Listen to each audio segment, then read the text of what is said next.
Hello, everybody. I'm Dhanuka. I'm really happy to be here. Uh, Today, I'm going to talk about quick update on our project, oo7-daemon.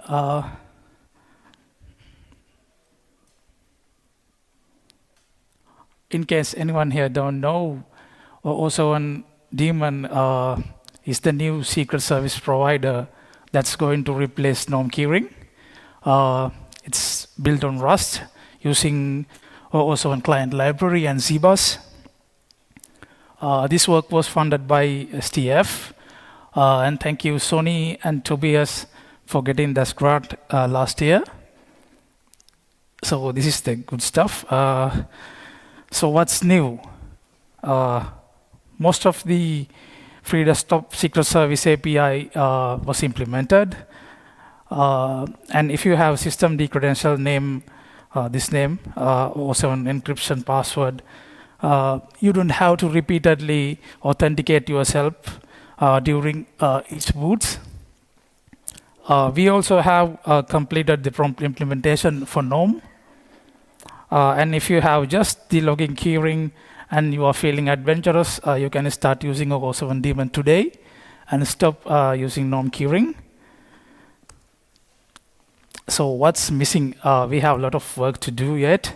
We're still missing the multiple keyring support, and we still don't have proper support for automatically unlocking the default keyring yet.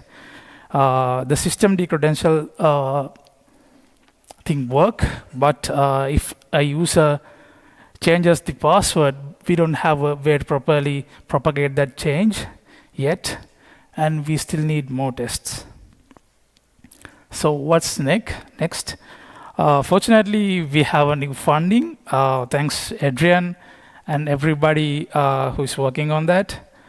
And the plan is to complete the secret service implementation complete and introduce the secrets handling in the systemd way. And we are really looking forward to making our first release.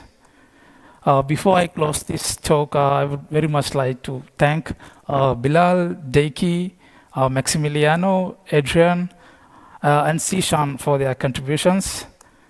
If you want to talk to us or follow our projects for update, use these links. Yeah, thank you. Thank you very much. Right, that concludes the first day of ASG. We made it, people, we made it, yay!